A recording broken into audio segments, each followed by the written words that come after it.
Sociopolitical regression is a direct result of historical denialism, and there are too many people pointing a finger at Ronald Reagan as the sole cause of the modern day US downfall.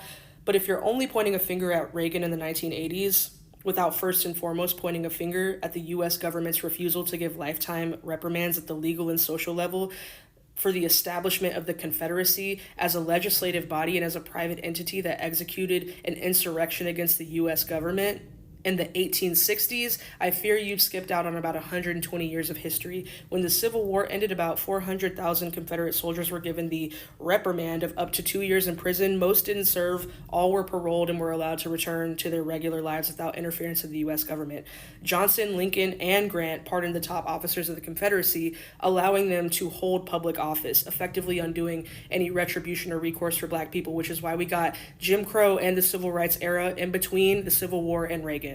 You're taught in school that slavery ended in the Civil War. It did for about 10 years. By 1877, there was a compact made by North and South that the South could do what it felt like, essentially. So they reinstituted slavery, but they reinstituted it in a much more brutal form.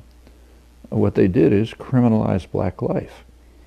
So if a black man is standing on a street corner, he can be arrested for vagrancy.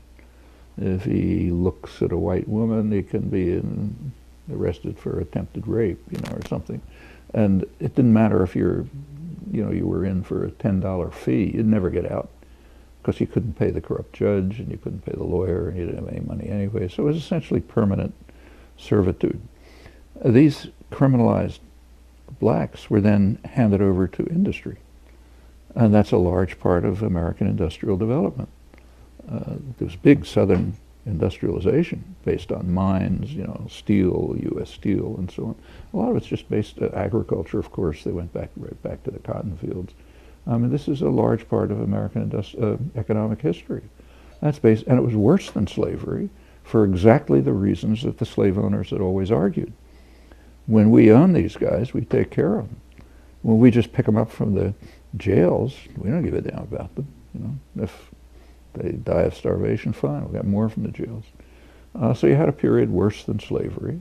It went up to the Second World War, was not small, big impact on American industrial history.